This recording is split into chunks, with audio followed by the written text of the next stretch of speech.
I'm Lola. And I'm Mamuna. Together, we have a combined 35 years of experience within the tech scene in North America and Europe. We talk about the highs, the lows, the WTFs of navigating the technology industry and answer your questions about navigating tech careers. This is Lost in Tech.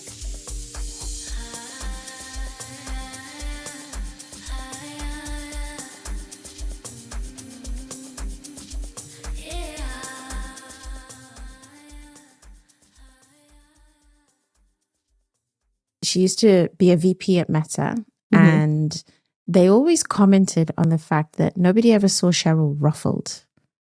She never seemed to lose her cool or her calm. She always had this very even temperament. She always seemed to show up ready but unfazed. And it was something that was commented on. And part of the conversation we had was like, no one ever commented about the men like that. Like you'd walk into these meetings and the men would be having tantrums and they're going up and down, but you don't talk about their emotional state because it's just expected. But everyone commented on the fact that Cheryl never did that, or Cheryl was never losing her mind or not having a tantrum, because it was notable that as the woman, she was calm. And I was like, fuck those guys, man.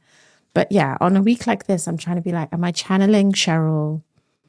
Or is this Lola from Croydon and people are going to have to find out? I don't know. Well, let's think about that for a second, because what is the expectation of women identifying people as executives or as employees? Like, do you feel like you always have that burden of being mindful of people's perception of you? I have found in the past that if I am too overt with an emotional reaction, people try and deal with my emotions and they don't listen to what I'm saying. What you're saying. I agree with that. And it could be perfectly valid. Like I'm pissed and it's perfectly valid that I'm pissed. But then everyone was like, okay, let's try and dial this down. I had that actually. Yeah. Let's just, let's not escalate too much. And I actually had that last year, and I had to say on a call, I was like, I didn't escalate it. Right? I'm simply telling you, this is how I'm feeling, but I am not the one escalating. And then everyone just went silent. The feeling stepped in. I find that a lot of people make assumptions before they even know me. A common comment I get is, oh, you're either more approachable than I thought, you're nicer than I thought, or they're like, oh, wow, you have a lot to say. Like, you have a lot to say. And the thing is that people always assume before they meet me that I am like stern, because when I come into the room or when I come into settings, I don't often come in very vocal, very whatever, because I'm absorbing, and then I will say whatever I need to say. But when I choose to talk, I thought about it. You got something to say. Yeah, I thought about it. And so people assume that my silence means that I'm, I guess, like this giant asshole. But I don't get it, because I'm not. I mean, anyone who knows me knows that I'm not, I hope. But it's been this perception that's followed me throughout, and I don't get it. Isn't it funny though? Because it's part of that, maybe like people have decided who you are before you even opened your mouth. And then they're struggling with their rationalizing the impression they had with the reality of you. And there may be something that you're doing that gives people a common impression, because you do hold yourself very elegantly. Yeah. But that doesn't mean stern. But it feels like that's coming off to my what's it called? To my, like, not my benefit, but the opposite. Yeah, to your detriment. Yeah, yes. It's funny that I don't know if you remember this, when we were doing the Leading While X thing at X Employer, there was a whole discussion we had around imposter syndrome and people feeling like, when they raised their voice, they weren't sure if they would be confident and whatnot. And I was like, sometimes I think a good amount of that imposter syndrome when you're a person of color is actually you instinctively picking up on a genuine thing that's coming at you. So this is not me questioning myself. This is not me having issues expressing myself. This is me perceiving that you have an opinion of me that I have just broken through and you're uncomfortable. And somehow I'm internalizing it as my imposter syndrome. And I think part of the work, and this is why I end up like, I wake up on mornings like this and I'm like, I could take heads today. And then I'm there like, should I, shouldn't I, whatever. It's like, do people expect this of me? Is this going to be one of those days where the feedback loop is going to be everyone reacting to me? And then that's just going to piss me off even more. I don't tend to go down the imposter syndrome side, but I do know that I will react to people reacting because it's unexpected to see me being sharp and sassy and like having no time for foolishness on a particular day. And I was like, that makes me feel weary as well. It's interesting. I was having this conversation with someone recently, and one of the things I was thinking out loud was that in a setting I'm often in is with a lot of voices with opinions in a room. And so in the moment, they are going back and forth. They don't really have the facts. They just have strong opinions and ideas, right? And they're going back and forth. And my personality is such that I will be vocal with facts, but to talk just to talk, that is just that's not my thing, right? And so oftentimes in the room, people come off as well-informed, they come off as whatever. And some feedback I've gotten as a leader sometimes from my managers is that like, oh, I wish we had more of your voice. I wish you had a stronger opinion. I wish, I wish you'd participate more in conversations. And to me, it's like I do participate in conversations. I'm actively there. I'm actively engaging. But for me to speak, I have to be informed. I have to like have an opinion, unless I'm asking a question or whatever it is.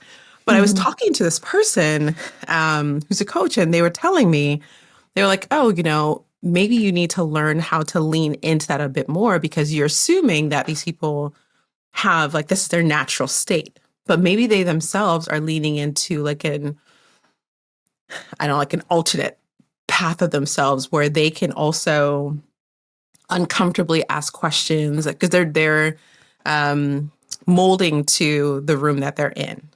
So she was trying to get me to basically say, should we consider a path to you getting to a place where you are comfortably participating in those conversations? Interesting. But I don't know.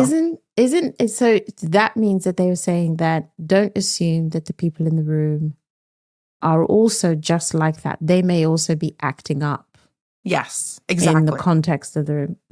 It's not a bad way to say. I don't know. For the types of rooms I've been in, the conversations I have, predominantly men, they're very loud and informed, or they come off as informed. Or they're loud, they're loosely informed, and they feel validated in sharing a loosely formed opinion with vim. Yes. With extra vim. Yes, that's exactly it. It's an interesting space. It's interesting, and I think there's all these things that go like that I toss back and forth. It's like, okay, senior leader, your behavior sets the tone. You are, as much as you're contributing to the direction of the work, you're also making a direct impact on the culture. So what are your responsibilities in enabling the culture? And this is where I really get into a debate because I tell you, I have spent money both in therapy and professional coaching on one common problem that people have told me over the years I have again and again. This is going to surprise you, but it's an interesting one. I do not process emotions. I resist them. Okay. And so in the coaching context, for example, one of the things, beloved Wendy, like I don't even know what I would do without this woman keeping me alive. One of the things that she's always telling me is I will show up and I will be burning hot. I will have, there's this and I need clarity of thought and this is going to happen. And it's not that I'm this. And almost always the solution is a technique that she deploys called guided processing, which instead of resisting the fear, the worry, the sadness, the frustration, the hurt, because it's work and it's just work. Who's going to cry about work? She's like, feel it, make it bigger, get through it, and then come out the other side. Because the resistance is taking up energy, and that energy is blocking you, and it's wearing you down. So, okay, so a couple of weeks ago, we had Big on Big conference. I launched a product that I've been working on for like the last 7 months, but my entire team had product launches. So we were working on about 4 or 5 different product moments that needed to occur at the conference. Plus, I was very invested in designing the conference. And I was having to work on my talk and 2 fireside chats I had to do at the conference. And there were all of these side meetings with partners and external people who were all very important. And so there were all of these interfaces that were combining. I'm still a parent, got a child, birthday party to plan. It was her birthday yesterday. All of these things just basically linked. And so I got into get shit done mode. It was just like, do. And through it all, life is happening, right? You're getting disappointed on your product milestones. There's an issue. You're being blocked. Apple Store is doing Apple Store and will not approve the product to be, go live. And you're going to have to find a workaround. And so, but every single one of those, instead of just like being like, oh, and it's whatever, it's like, okay, well, we got to find another plan. We got to pick it up. We got to do whatever. And it got to the point where I realized I was angry at everyone else's expectations. So I hadn't done my launch presentation, and I had the marketing team and the graphics team pinging me daily, like, "Hey, we need your deck. We'd love to, we need to do animations." And I was like, "Yep, any minute now, it's coming." And I was sat and I was at home. And I was talking to my husband and I was like, it's not coming. Nothing's coming. I'm here. The slides are in front of me. Nothing's coming. I went to a co-working space, locked myself in one of those telephone booths for like 6 hours. Dude, I was on Instagram. I was on Reddit. I was browsing holidays. Out, like you were done. My brain could not create. Yeah. I was panicking because there's a hard deadline and a moment where I am on stage in front of 700 people and something's supposed to come out. And then I've got all these people who've been working with me on this product, and it's like, this is their moment too. We've been doing this together. And so I had my session with Wendy, and she was just like, okay, why are you so angry? I'm like, because everyone else keeps telling me this is going to be great. It's like high expectations for this talk. And I can't even produce a slide. It's like, F these people, Wendy, F these people. And the reality is I was just blocked because I was resisting the feeling of the pressure, the worry, the hurt in some cases when people hadn't behaved in a way that was appropriate with me at work or at home. All of these things were just all being hung in suspension because I didn't have time to deal with any of it.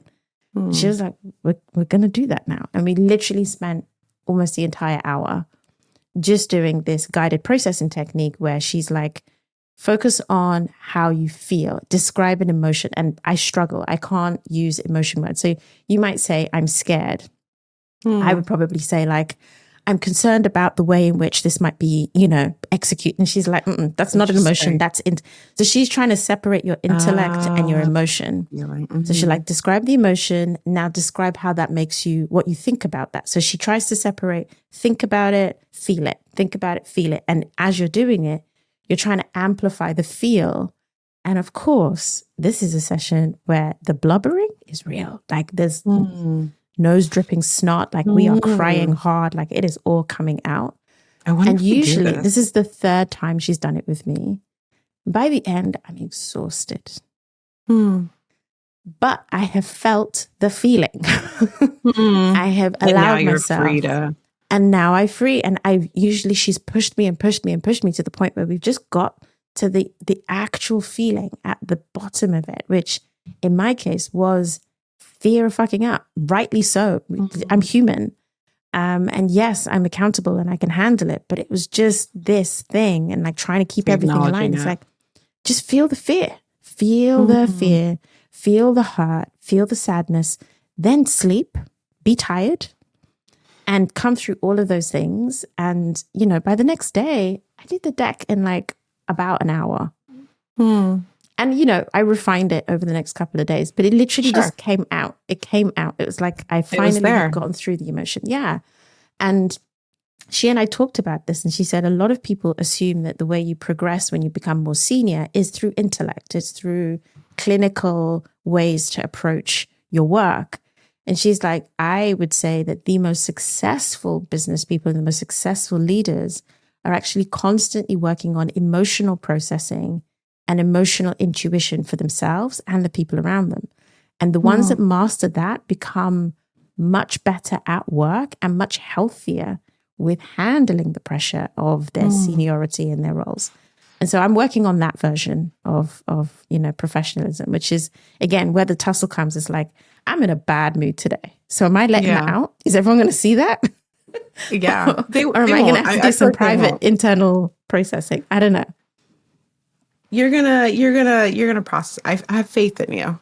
I'm learning. Like, some sass may come out here and there. Yes. Probably some well-deserved sass. Yes. But like I said before, take some notes.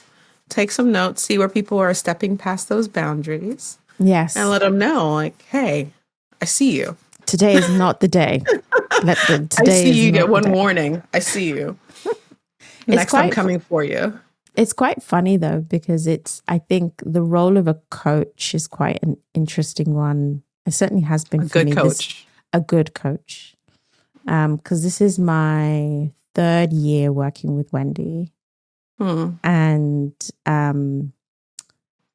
I think if someone was listening into our sessions, they'd be like, is this work or is this therapy? But the two are somewhat related, right? Because you're the same person. 100%. 100%. You're the same person everywhere. But also it's kind of like, I was describing someone, I'm like, athletes have this, right? Like an athlete who's got a coach or a psychologist working with them, their mindset is all about who they are, how they were brought up, how the patterns of thought that they have and how they apply them to their work. This is the same thing. So it looks maybe much more intimate than you're expecting. But the reality is, if you're actually trying to elevate and you're trying to level up sanely, i.e. not the kind of person who switches one day and like falls off. Right. This is probably what it looks like. It looks much more emotional, vulnerable. Yeah, you've got to find that person who's going to help you get past the block, the fear, the worry, the things. And for me personally, I'm like, I'm here for all of it. Yeah. It's interesting. I've had in the past feedback where an employer was like, oh, I wish you brought more of you to work, more of like your whole self to work. And I used to always wonder. That's such a trap. Yes. I was like, I always wonder, like, what does that mean? And as I've gotten more senior, I understand what that means. And I'm like, still no, like, I'm not doing that. Sorry. But no. I do understand what that means. I used to question it. Like, what do you mean bring more of myself to work? What would that look like? I see what it looks like, and I'm not doing it. Well, interestingly, so this links to a topic that we should have had on our initial notes, but we can put it in the show notes after. Google's CEO sent that memo this week telling his workforce that they are not a family and that they should leave politics at home. We've seen that a couple times. But we saw it most, I would say, in like 2021, 22. So the backlash against the year of racial awakening of 2020.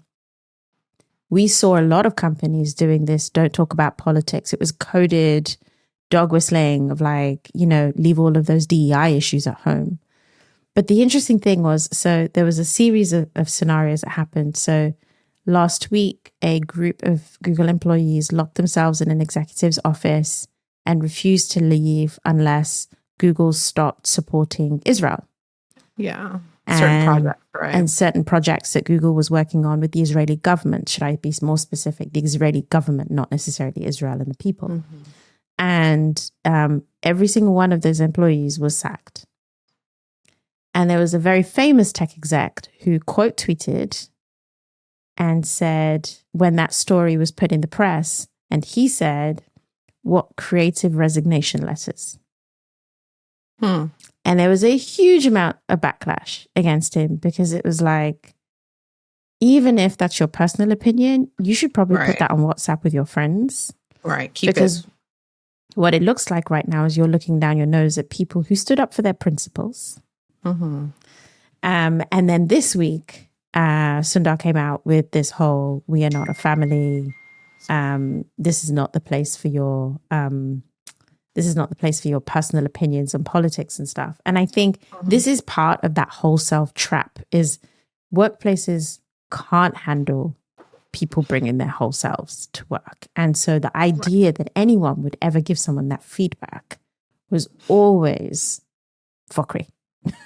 Yeah. I think what it's morphed into now is like, was it bring your best self to work or I forgot what it is, but it's no longer bring your whole self. It's like bring your best self, or like best version of yourself, or whatever it is. It's interesting. I think as you navigate the workforce, I think when you're younger in your career, you're ambitious, you're just heads down, you're trying to get things done. And then as you move up, you're like, okay, what does it take to become more senior? You're listening to a lot of the feedback. You're listening to your directs, if you're managing, give you feedback, or your peers give you feedback. And it's a lot, right? Because people expect results. They expect for you to be empathetic. They expect for you to be present. They expect for you to spread yourself in all these different places. And at the end of the day, you're like, okay, but what do I want to bring? Or you could ask yourself, what do I specifically want to bring? How do I want to show up? Mm-hmm. And all of those things can get very messy. They really can. Even messy. They really can. And I think there is, in tech in particular, or a particular type of tech job. So if you're working at a Google, a Meta, an Apple, Shopify, you're probably also being told that your creativity is required. Your of course, yeah. critical thinking is required. Your inspired thinking is required. And so much of office design and benefits design is supposed to help you feel safe and supported so you can do your best work to that same extent. So the fine line between being, psychologically safe and psychologically exploited, in my view, it's getting quite fine. Because I would argue, okay, Google, when I'm going to work for you, I'm not going to bring my politics to work. Right. But you're probably going to ask me to participate in an event where you guys are lobbying the local California council because you want to build some space, or there's some new law that's coming in that's going to affect your ability to run your workforce. And that's politics, but it's business politics. So I'm supposed to be vocal and support that, but not necessarily my politics. And I think it's a blunt tool to say, don't bring politics to work. I don't think it's real to be able to say that, because business politics are allowed, and the spectrum where business and individual politics overlap, it's a very big chasm. It's actually not a fine line. It's like there's a lot of things that overlap in that space. We're basically saying we want all of your creative work, but we don't want any of your emotional kind of values to interfere with your ability to do your creative work. And I think that's quite unrealistic and unfair, but it's a very weird world, because it's quite common, especially in the last 4 or 5 years, for tech companies to basically be asking for that. I think part of the challenge is, like, I was just thinking in my mind as you were speaking, if I had to look up and down, so if I had to look at my manager and say, okay, what's my expectation of my manager in this environment and how they should be showing up to work? Would I expect them to, if there was like a political issue or an issue that happened in Nigeria or somewhere, like, would I expect for them to ask me or to comment on that, And then I, as a leader for my directs, what's the obligation of me to be mindful? What am I asking of my employees, of my directs, to show up to their job, to be their best selves and do their best work? How do you cultivate that? How do you support that? And I wonder if the expectation I have of myself is the same I have of my leader. Because we talked about it a while ago, but it's hard to lead. Very.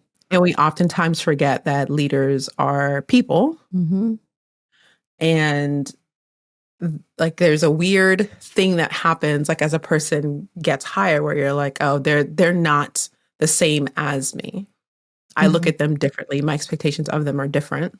And I wonder where that balance is, because they're asking of me something. And then do I say, okay, I hear them, and here's how I'm going to handle this, because I realize that we're both human, we're having a conversation. Or do I take that thing and I get upset because I'm like, I don't understand where this is coming from. How could they think this of me? Whatever it is. Like there's no real back and forth or communication. And I just wonder if some of the issues that we run into, if some of the situations or scenarios that we go through could be managed by maybe more empathy for one another. Think so. Yeah. Right? Yeah. I definitely think so. I think that we all find it really easy to remove the humanity in someone when it suits us. We've done it. Right. On the show. Yeah. Our favorite supervillains. I think it's an innately human thing that when we are hurt or on the side of pain, we don't feel able to see the humanity in the person causing that. They are just, they're vilified, demonized. They have to be this other character. And it helps us handle what's happening. It helps us process it. And I think in the workplace, it's the same thing. If your boss was human, you would have to understand more when they're making decisions you disagree with from a human perspective. But we center ourselves. This is impacting me. This is impacting the minions. And it doesn't matter how senior you are. You always see yourself as being affected. You're always like they, them, the leadership. I'm not the leadership, but they are. And they're making these bad decisions. And I think it's a constant like mental jigsaw where you're trying to reconcile, like you're trying to feel better about yourself and you have explain away. And someone has to be the bad guy or girl in the scenario for you to feel able to kind of not just wallow in all of that. And I don't know that there is a perfect way to do it, because if you think about Google's position, as with any other company right now, having a vocal opinion about the Israeli government is like a death sentence in any direction, pro or against, right? You can, I think it's fair to say you can be pro-Palestine safely. You can't be pro or anti-Israeli government safely. Correct. And that's an interesting dynamic in itself. Like there's just a whole 2024 social experiment. I hope some sociologists are assessing what the hell is wrong with us as a society that we don't seem to be able to land anywhere with this. So he's in a position where that inability for him to express a human opinion as himself, right? Because this is a multi-billion-dollar enterprise. People's pensions are locked in Google stock. Shareholders. People's insurance is locked in Google stock. Everything. Shareholders. So he says the wrong thing. It's not just about those 28 employees. It could literally be about your grandfather's pension, like tomorrow, and like the stocks and their retirement. And so there are all of these intersectional issues that I think sometimes exist where the humans at the top of these corporations must be so unbelievably conflicted. Yeah. And there is no right way to deal with it. What I do think is there is no reason for petty ass tweets like creative resignation letters. Like that definitely is like, I can't humanize you here. You literally just sound like a douchebag. I mean, those will always exist, right? Like that's just the world we live in. But I do think that empathy or that I don't want to say lack of, because it may not be lack of, it just may just be missing just yet. But that those perceptions we put on people. So going back to what you said about Cheryl and others, right? So it's like if you maybe don't see them as a human being, if you assume things about them, then you place them in certain boxes and you expect them to say certain things, do certain things. And if they don't fit that mold, like she one day came and had like red eyes because she was crying or whatever it is, you're like, oh my gosh, what happened? Yeah. What is this? Yeah. And you forget again, this person is a person, so it's interesting. I think, like if you are in a role and you are sort of, we've all been there, like where you're upset of something or when you're unhappy, for whatever the reason is, it's like sometimes you want to look first at yourself and say, okay, like, is there anything that I'm doing to add to this feeling that I'm feeling, and start to pick it apart and do that work. It sucks to do the work because you might find that, hey, my boss sucks. They're hard to work with. They don't communicate well, whatever it is. But maybe I don't make it easy for them. Yeah. Or maybe there's an opportunity for me to help them in that situation. I've had very terrible managers in the past, Yeah. and I've definitely been like, oh gosh, like I hate this. I hate working with them. I hate talking to them. Yeah. And there was no effort on my part to say, okay, I see this person struggles with communication. I don't like how they communicate with me. I don't like that they don't give me clear instructions or they don't break problems down in a way that I understand. But I haven't said that to them. I just carry around this like, oh, they suck. I'm talking to them and I'm like, yeah, okay, like let's just hurry this up and move on, And I recently thought about it and like reflected on different people. And I'm like, if I had taken like a step, like an adult step to say, okay, I see that they're struggling with this thing. I'm going to help the situation. Yeah. I'm going to modify how I communicate. I'm going to give them feedback if they're open to it. And, just like start to build a relationship. You'd be surprised. That is the guidance that Esther Perel, magician of relationship therapy, gives. She was recently on another podcast that I listened to called Diary of a CEO. And Stephen Bartlett asked her, he said, what is the most common thread in all relationships? Because on her own podcast, she's recently started doing, couples, but also friendships and colleagues. So she explores lots of different relationship dynamic issues that exist. And she said the common thread is a lot of people have strong opinions about how someone else's behavior needs to change. But it never occurs to them that that behavior may be a reaction or a response to them. And so sometimes she's actually reframing and be like, okay, well, if you don't want them to do that anymore, what will you do differently that will mitigate the risk that that's their response? And that becomes a very difficult thing because it's like, oh, they're always talking to me in a disrespectful way. Okay, how are you showing up? Where does the disrespect start? Because maybe if you started with respect, they would respond with respect. Have you considered that maybe you start with one type of disrespect and they just go to another place with it? And that made me think a lot about exactly what you're saying, which is like in every relationship, even the ones that piss me off the most. Yep. What would I reasonably, because also there's a point at which someone else is a D-bag, they're a D-bag.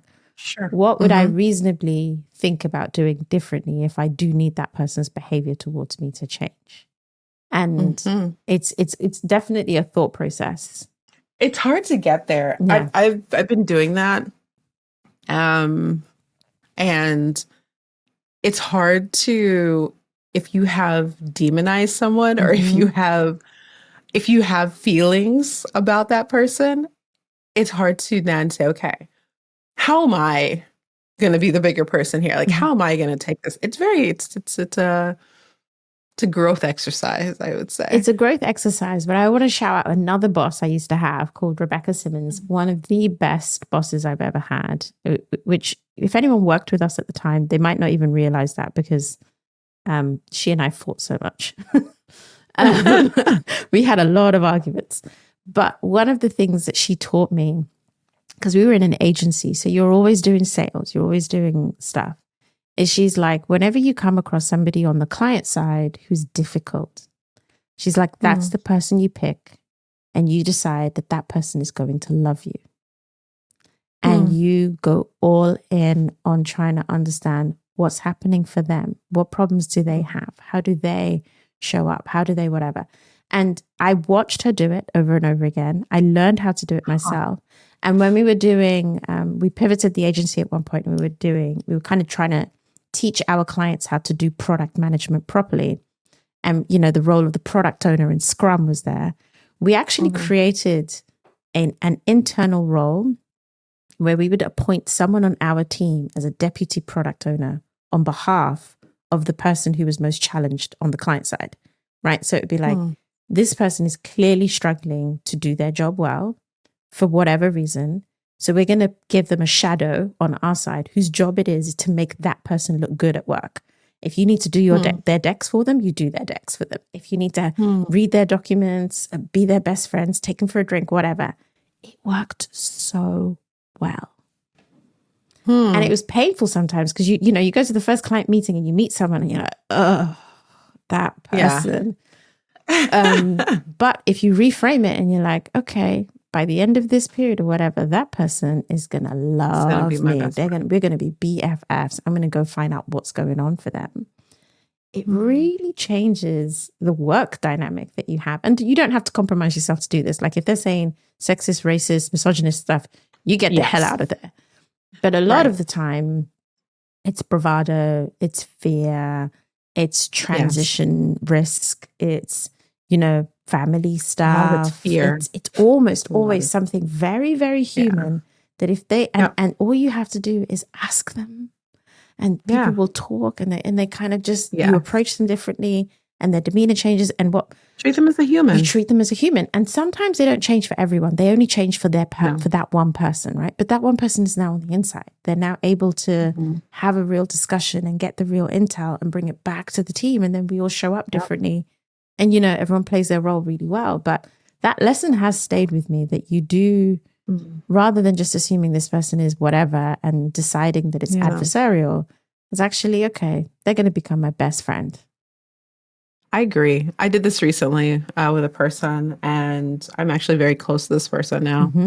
You know, and it just was like this, a group was like, hey, we've always had problems with this individual. Yeah. Okay. Yeah. So I got to know them, just constantly just checking in, just being available to chat, talk, connect. And at the end of the day, it was just a communication style. And I've been able to offer them feedback on their communication style, which is in turn improved their relationship with the rest of the team. Yeah. So, you know, I think it's a solid point, a very strategic point too. Yeah. Humans are so human. And I think it's really hard. It's really hard to not take the humanity out of people in so many contexts. But the moment you put the humanity back in, we make a lot more sense to each other as well, you know? And it's tough. And actually, go on. Oh, okay, no, you go ahead. No. I was going to say, what are our practical points for people who are in the workforce, who are potentially either having a day, they're feeling it. They're like, okay, how am I showing up to work today? Right. So keeping in mind how you're showing up. Two, if you're a direct report of a number of people, you know, what's your expectation of your leadership? How do you help them be better leaders? And I guess like the third scenario is like, you're a leader, you're a manager, and you have people under you. Yeah. What's the expectation of you? So we talk through those three and kind of summarize our thinking. Okay. So I'm going to start with the employee who's having a bad day, because that is me today. Let's do it. And I think probably, again, channeling Wendy, I think the best thing that I could do today is to accept how I'm feeling and be very, very conscious that may in itself be a feature of my day, right? So instead of assuming that like, oh, I'm in work mode now and I'm just going to do it, if I'm actually bordering on rude, I should probably apologize. If I'm being overly negative, I should probably rein it in and check myself so that I'm not behaving in a way that is actually inappropriate in the context. Right? I'm allowed to feel what I'm feeling. Accepting that allows me to then say, let me be careful with my behavior today, because maybe it'll be deserved in some cases, but maybe it is a me thing, not a them thing, right? So I would say just be very, very emotionally aware of yourself. And as somebody who sometimes is so busy that I try and get on with the work and push the emotion back until later, which is usually never. Blows up. Maybe we just take a moment to actually just acknowledge, accept, and feel, and go forward. And if you're one of these people who can make yourself cry real quick, like crying is a really good way of getting emotion out quickly. Getting out. It takes me a while to get there, but if you can do it real quick and just before you go into that big meeting, I think that's also probably a good tip. Just get the energy out. Just get that frustration, that like pent upness out of your body, or go scream. Or the other advice that Wendy's given me, if you are in a warm place or in the summertime, is find a patch of grass, take your shoes and socks off and put your bare feet on the grass. It's like electrical grounding in the same way. And just like psychologically pull the energy down through your body into the ground. That has also worked for me. So that's the human tip. Then you're looking at your boss. Yes. I think almost every single one of us could do with looking at our boss and considering what it must be like to have their job. Yes. Agree. That's it. Agree. That's it. Agree. Unless, because I've met individuals who still feel like they can do the job better than their boss. And so I still think even if you think you can do your boss's job better than them, they're the one in the job right now. True. And imagine what it feels like if you are in a role where you are struggling with something and the people beneath you, instead of supporting you, are tearing you down and like making that worse. It still carries it. It's like, just consider what it would be like to be in your boss's position with the tools and the skills that they have at their disposal. Doesn't mean you need to be their BFF. Doesn't mean you excuse foolishness. It just means that you humanize them just enough to be like, you know what? It's all good. Yeah, it's not that serious. It can't be. I'm not going to take it seriously. All right. And now you are a leader, manager, you have direct reports. Yeah. How do you show up? I think probably the way you and I do, which is like, I personally take time to check in with the humans on the team and the work that they're doing. And I think the reciprocity is certainly in my immediate team. They check in with me as a human more often. And they recognize... Because you make it safe to do so, because I make it safe to do so. I allow them to feel like I'm a person first, but that I will always also do my job as best as I can. And so I think having room in a trusted circle of people where you accept their humanity and therefore you can be more human yourself. And maybe it's not your immediate team. Maybe it's a peer group that you identify at work. But you need a place as a leader where you go and be real about how you're feeling about your work and at work, so that that does not come out in some warped, weird way because you're repressing it and then it kind of looks like something else to your team.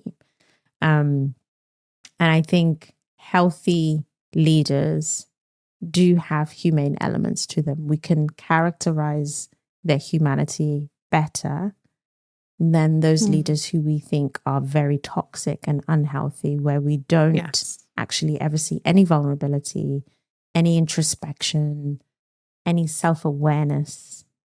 Those are the ones that we struggle with most. Yeah. So humanity, put the human in the human, whatever your role, whatever your level. That's my thing. Human in the human. Yes. You heard it here first, folks. Be human. Even in tech. Human. If you're lost in tech, be human. Find it. We've made this show for you, and we want to hear your stories. We have our combined 35 years experience in tech. We have an incredible bank of experts to call on. We are your safe space. So send us your tech challenges and we'll help you create some draft decisions through some real talk. You've been listening to me, Mamuna Oladipo. And me, Lola Oyelayo-Pearson. Edited and produced by me, Michael Bussa, with theme music by 031 MASH. Email us at help@lostintechpodcast.com or DM us at lostintechpod.